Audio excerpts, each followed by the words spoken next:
The F.W. Fitch Company presents Dick Powell as Private Investigator Richard Rogue in Rogue's Gallery. Don't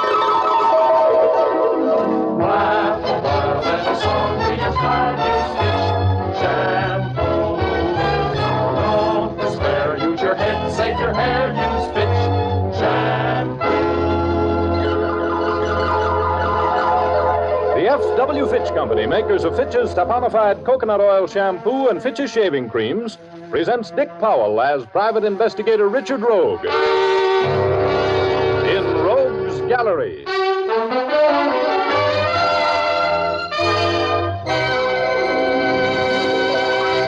For the benefit of those who tuned in hoping to hear Cass Daly, may I introduce myself?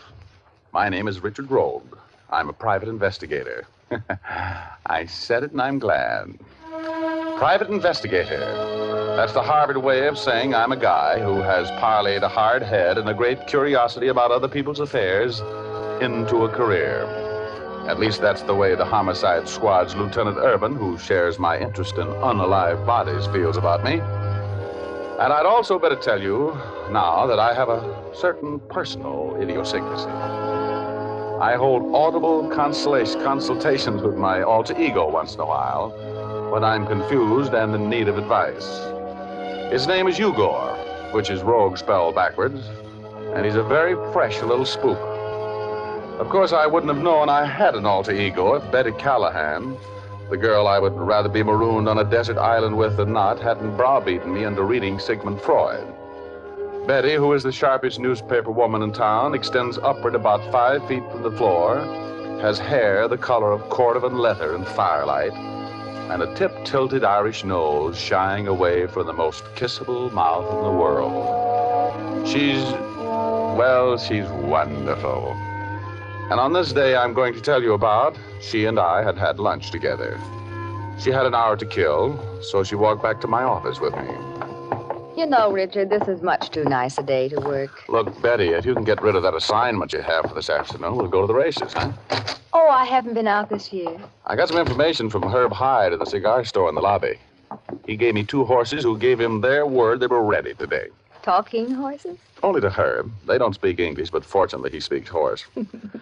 Now get on the phone and ask that slave driver at your city desk for the afternoon off. Tell him you have to go to your grandmother's wedding or something. Well, I'll try, but it's not going to work, and I know it. Just sit right down there and pay no attention to that sign asking you to leave a nickel in the cigar box for every call. Oh, thank you. Oh, it's nothing. It's nothing. I'll do anything for the girl I love. Better think of something better than my grandmother's wedding. I know. I'll tell him I want to go to the races. Okay, but... You're Richard Rogue? Yeah? A detective in New York named Clement Cohan referred me to you. My name is Charles McDonald. Yeah, I got his letter. I got to see you right away. Go on in that office there. I'll be in a minute. All right. Please, hurry. What was the matter with him? He looked sick. Oh, probably been drinking. I noticed that when the... Oh, wait a minute. Hello, give me the city desk, please. Now, make it a good story. Tell him it's your grandmother. Wait. Hello, Walter. This is Betty Callahan.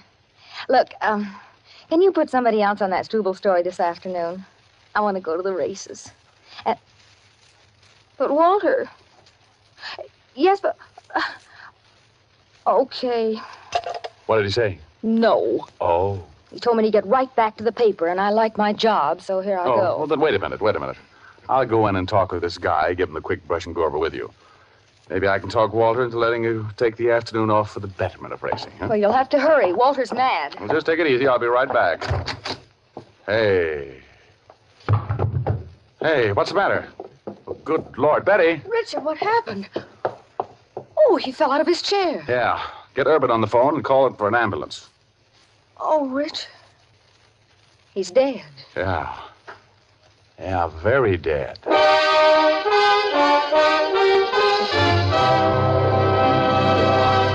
We'll continue our story in just a moment.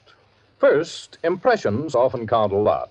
And remember, the appearance of your hair is an important factor in impressing people favorably the first time you meet them. Fitch's Dandruff Remover Shampoo can be a real help to you in attaining the well-groomed hair that people admire. For Fitch Shampoo removes every trace of that enemy of good grooming, dandruff. It's the only shampoo made whose guarantee to remove dandruff is backed by one of the world's largest insurance firms. There's nothing magical in the way Fitch shampoo removes dandruff. It's simply that it has a special solvent action that penetrates the thousands of tiny hair openings on the scalp, cleansing them thoroughly and dissolving every trace of dandruff. That means not only the loose flakes of dandruff, but the kind that clings to the scalp as well. Then Fitch forms an abundance of fluffy lather that carries away the dissolved dandruff flakes. It rinses out easily. It leaves the hair sparkling clean, completely free from dandruff. Try Fitch's Dandruff Remover Shampoo yourself for the appearance that impresses. Now back to Dick Powell as Private Investigator Richard Rogue in Rogue's Gallery.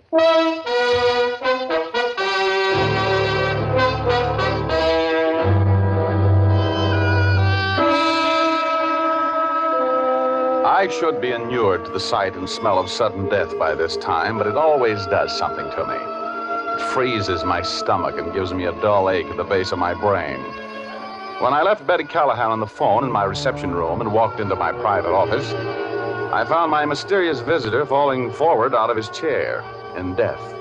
I knelt by his side and loosened the long topcoat he was wearing. The front of his suit and his shirt were red, and there were 2 bullet holes. One to the right of his heart, and one a little below it. I tried to blame myself for not talking to him at once, for not understanding that his staggering, shuffling gait was not caused by drinking, but by loss of blood. I looked in his billfold for identification. His name was Charles McDonald, and he was assistant manager of a Park Avenue jewelry store in New York. There was a piece of paper in his hand. I looked at it. It carried an address, 1392 Squirrel Hill. I put the paper in my pocket. Then I heard the outer office door open, and a feminine voice said, "Is this Mr. Rogue's office?" I jumped to my feet and ran out there, closing the door behind me. There was a girl standing by the desk talking to Betty, a dark girl. She had a figure with enough O's in it to put it in the $1 million column, and a face to match. Betty said, This is Mr. Rogue. Where's my husband? well, I'm sure I don't know. What's his name? Charles McDonald. He's here. I saw him come in. That's very interesting. Excuse me a moment. Betty, are they on their way? Yes, both of them. Thanks. Now, Mrs. McDonald, what makes you think your husband is here? I saw him come in here. You were on the elevator with him? No. I just happened to be passing on the street. I saw Charles and spoke to him. He didn't even look at me. He walked right by. I couldn't understand it. He looked sick. I saw him come into this building. I followed him in. Oh, where have you been all this time? I missed his elevator. Why are you questioning me like this? I know he's here. I want to see him. Well, if you missed his elevator, what makes you think he's here? This is a big building, you know. I waited for his elevator to come back to the ground floor. I talked with the operator. He remembered my husband and told me that Charles had asked for your office. Where is he, Mr. Rogue? Where is he? Mrs. McDonald, would you just please have a chair? He's here all right, but he's busy. You'll have to wait. Oh, hello, Lieutenant Urban. Come in. Well, Rogue, what goes on? Where's the... Urban, I want to see you in the next office. Follow me, will you?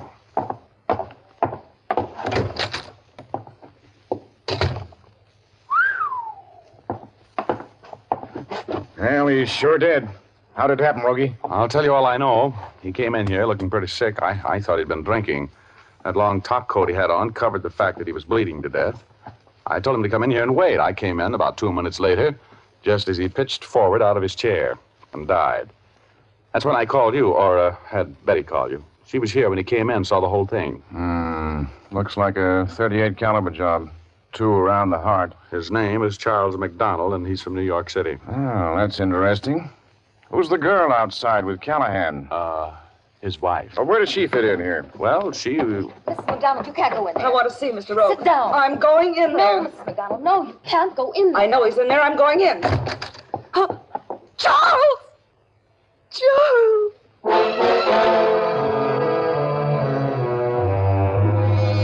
Well, when that girl saw Charles McDonald lying there, as dead as yesterday's beer, she folded up right over him like a dropped piece of string. Urban and Betty and I were still working over when the medical examiner and the technical squad from homicide showed up. We picked her up, carried her into the outer office. As soon as she came to, Betty gave her a glass of water, which she sipped nervously when Urban started throwing questions at her like baseballs. Mrs. McDonald, I'm sorry to have to question you at this time. Will you please put that glass down and listen to me? Now, your husband was obviously murdered. I have to have the information. I don't know who could have done it. My husband was a businessman. He wasn't mixed up in anything that could have caused his murder. Now, what kind of business was your husband in? He was in the jewelry business, manager of a big store in New York. Mm-hmm. Richard, What was your I have to address get back in New to the York? paper. I have to get the story in. Okay, wait a minute, and I'll walk out of the hall with you. All right, come Where on. are you going, Rogie? I'm taking Betty to a cab. I'll be back. See that you are. Come on. What are you doing pulling me along like this? I have high heels on. I'm in a hurry, baby. But you told Lieutenant Urban you'd be right back. I told him I'd be back, and I will. My rent's paid for another month. Well, where are you going? To do a little investigating. That's what it says in my card, investigator. Now, look, honey, when we get downstairs, I'm going to have to leave you. I'll see you tonight here at the office at 7 o'clock. Going down. Hello, Mr. Rogue. Hi, Shorty. Drop this thing, will you? I'm in a hurry.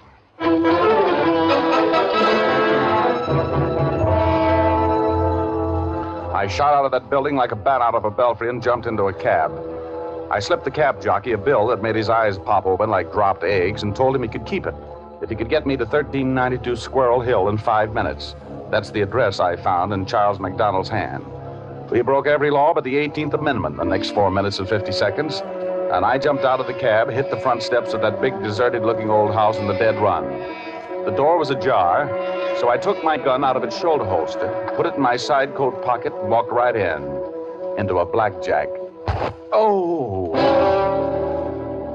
My glazed eyes told my brain there was a dead man lying there. And then my head hit one of the stars which were surrounding me, and the star exploded with a blinding flash. I felt myself flying upward at a speed that made me dizzy. I was grabbing at the tails of comets, trying to break my speed, but nothing could stop me. I looked down at the earth, and I seemed to be looking through the wrong end of a telescope. It was a little round ball, that's all. I couldn't get my breath. I fought for it. And then my lungs seemed to explode, and everything was peaceful. I opened my eyes, and I was on Cloud 8, my home away from home. Igor was sitting there, dangling his little short legs over eternity, and combing his long white beard with his stubby fingers. Hello, Rogie. Been using your head for a blackjack back stuff again, huh? Oh, never mind the cracks. I feel awful. Who did it? Some big guy I never saw before. Oh, but why would he want to hit me? Well, you must have been interfering in his business, Chiefy. There was a dead man in that room, you know. Yeah, I know it. What was I doing there? I'm a little foggy. Well, you went there because it was the address that was printed on that piece of paper you found in Charles McDonald's hand. Remember? Oh, yeah. Hey, I better get downstairs. I got work to do. Help me over the side, will you, Igor? Oh, look, Rogie, there's no dough in this case for you. Why don't you get out of it? You want to get yourself killed for free? I'll get out of it if I ever get back downstairs. Give me a shove, will ya? I'm going down there. Okay, Chiefy, but take care of yourself now. So long, Rogie.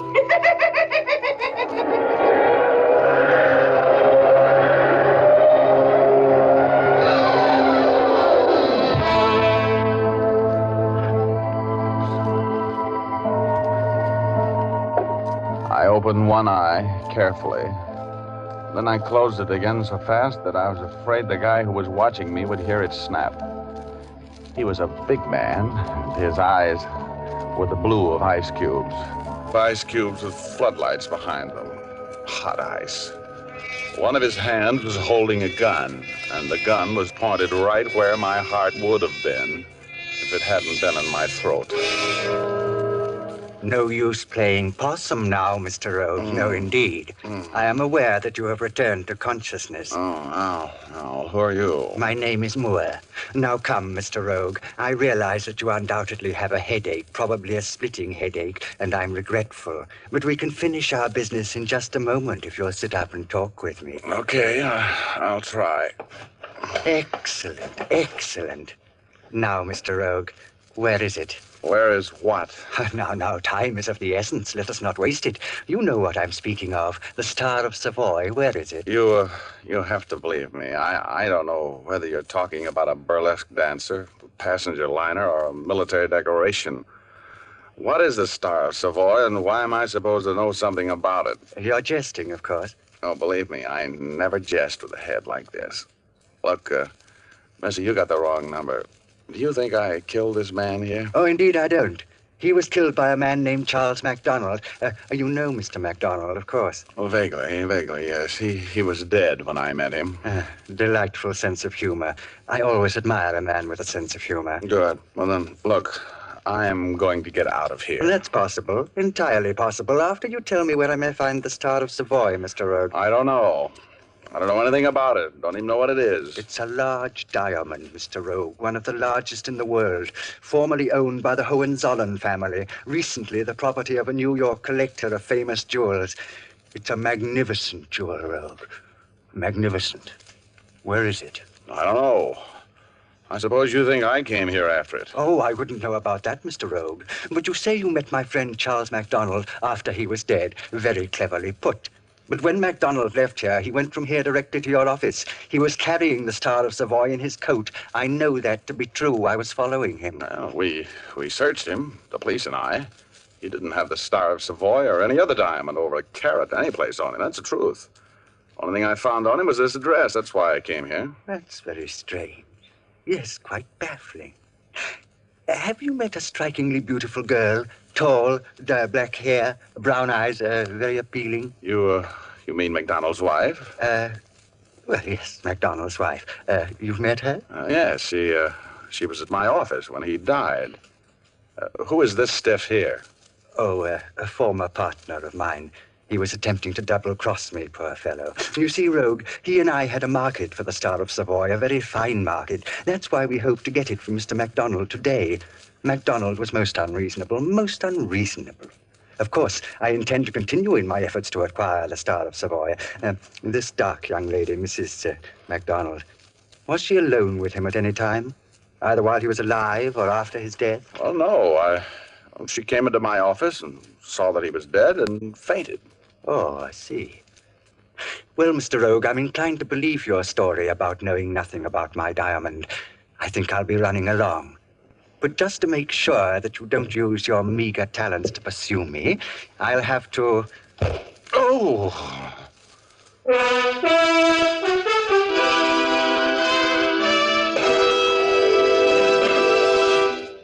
We'll return to our story in just a moment. First, one often hears that a woman's eyes, the window to the soul, are her most expressive features. But did you ever consider that a woman's hair can be very expressive, too? It can tell the world whether the woman is fastidious or careless. That's why so many millions of smart women depend on Fitch's Dandruff Remover Shampoo to make their hair express good care and exquisite grooming. For Fitch's Dandruff Remover Shampoo is a thorough cleansing agent. And while it cleanses, it also reconditions the hair. This reconditioning action perks up drab and tired hair strands, gives them more elasticity and a bright, gleaming texture. Then, since Fitch's Dandruff Remover Shampoo is completely soluble in water, it leaves no dull, soapy film on your hair. It rinses out quickly and leaves the hair shining and lustrous. Let your hair be an expression of loveliness. Ask your beauty operator to give you a professional application of Fitch's Dandruff Remover Shampoo, or buy an economical bottle at your drug or toilet goods counter. Fitch is spelled F-I-T-C-H.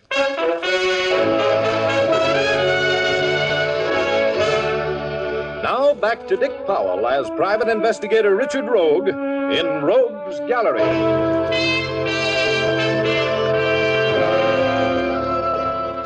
Well, what had started out to be a lovely, lucid day had certainly turned out to be as ugly and mad as a giraffe with a sore throat. The date I had with Betty Callahan had been interrupted by a stranger walking into my office and dropping dead of pre-digested murder. I got knocked silly and came to find a guy named Moore politely annoyed with me about a diamond I'd never seen. So annoyed with me, in fact, that he was determined to kick my teeth out. I saw that big shoe swing from my jaw, and I ducked right into it. Oh, it would have been so easy for me to pass out again. But I fought it. I couldn't. I needed the time. I vaguely heard the fading footsteps of Mr. Moore through the aura of pain which was surrounding me like a fog. And after he'd faded out, I sat there for a while.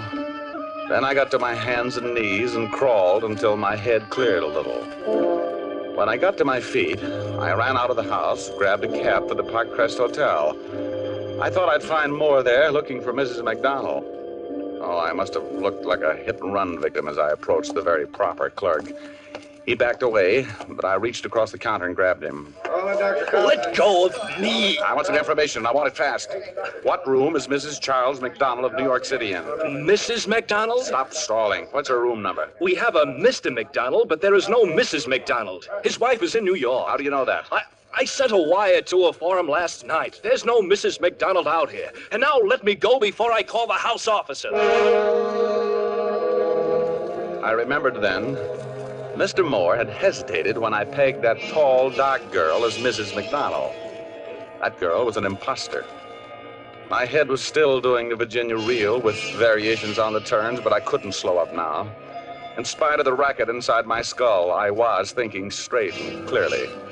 I ran to my office. It was only a block. And I got that glass that Mrs. McDonald had been twirling in her fingers as Urban questioned her. I took it down to police headquarters and asked the sergeant of the Fingerprint Bureau to dust it for prints and telephoto the prints to the FBI in Washington. I told him he could find me in my office. I went back to my office and sank into my swivel chair and let sleep take over.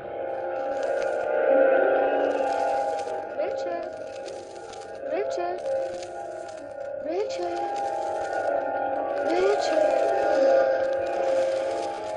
Wake up, Richard.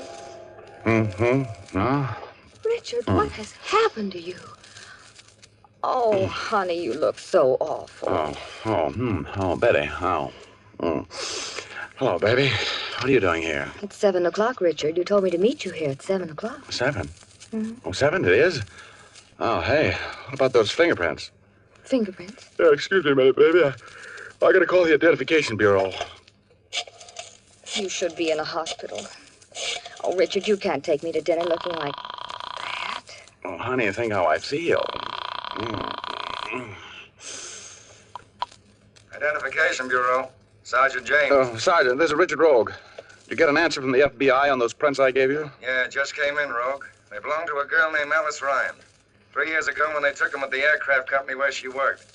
She lived at 4435 Ethel Avenue in North Hollywood. Any criminal record? Arrested once in a competence rep 4 years ago. Dismissed for lack of evidence. Thanks, Sarge. I owe you a cigar. Come on, Betty. We're going to go to North Hollywood. I'll explain why in a cab. Come on.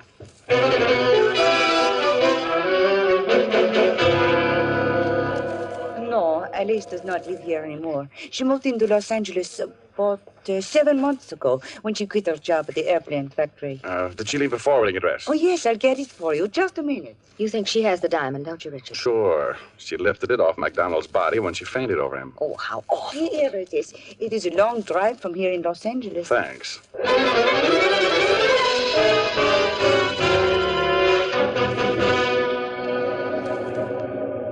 Alice Ryan? No, she doesn't live here anymore. She came into money or something. She lives in Hollywood now. Do you know her address there? A big guy around here after an hour ago. It's North Serrano. No, wait a minute. I'll get it for you. A big man.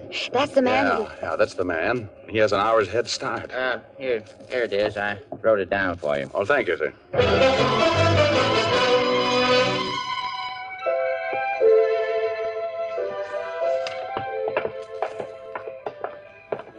Okay, now, Betty. Now ring the bell and then stand back. Clear back against the wall and stay away from the windows. All right, Richard.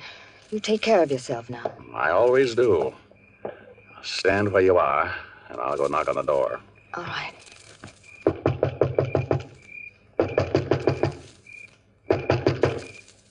You stay right there, Betty. I'm going to try the door.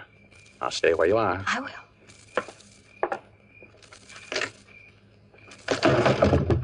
Come in. Come in, Mr. Rogue, and don't attempt to be clever because you present a beautiful target there in the doorway.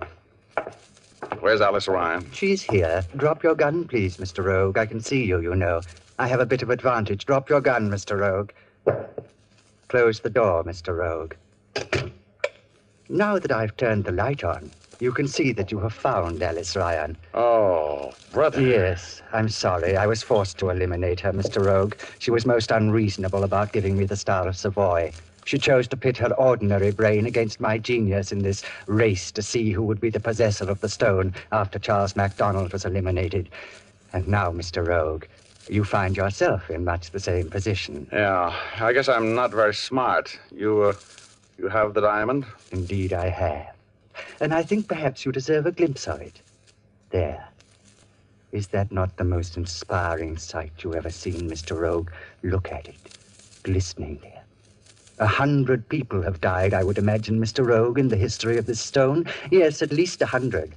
I have spent the last 10 years scheming, contriving, bribing, stealing to get this lovely thing. And now, Mr. Rogue, it's mine. Yeah, you got it. What are you going to do with it? Just sit there and look at it? I can get $1 million for it, $1 million in cold cash and no questions asked. $1 million. I'm not at all sure that that is enough, Mr. Rogue. And now, I'm afraid I'm going to be forced, regretfully, to remove you. There was cold murder in the ice blue eyes that were looking into mine. Moore was enjoying every breath of my last few minutes on Earth. He was waiting for me to break. And all the time, he was talking in that cultured iceberg voice. Then I saw Betty. She was hugging the wall in the next room, creeping silently toward the killer. I wanted to shout at her, to tell her to go away. And then... Richard! Richard, are you all right? Yeah, I knocked his gun up in the air when you scared him silly. Oh, Betty, bless your little pointed head, but why did you do it? Oh, Richard. Betty, well, of all the times to faint, isn't that just like a woman? Well, the police took it from there, and the story was pretty plain. Moore was the head of a gang of international jewel thieves, consisting of the man I found dead on Squirrel Hill, Alice with the dark black hair, and himself. They had offered Charles McDonald a fortune to steal the Star of Savoy from the Park Avenue establishment where he was employed and where it was on exhibition. They planned to kill him when he delivered the stone. But the trio triple-crossed themselves, and finally only Moore remained alive, which was a temporary thing, because Moore soon paid the final score for the murders he committed. And, well, I got a $5,000 reward for breaking the case. $5,000 for just getting batted around a little. That isn't bad, is it, huh? I split the reward with Betty Callahan, who certainly saved my life. And she went right out and spent her half on a fur cape. You know, women should never have money. They don't know how to handle it. Of course, the first time she wore the cape, she looked so lovely that I took her to the races and lost my half on a horse named Investigator. Oh, well, money isn't as important as true love, but there's a lot more of it. You know what I mean?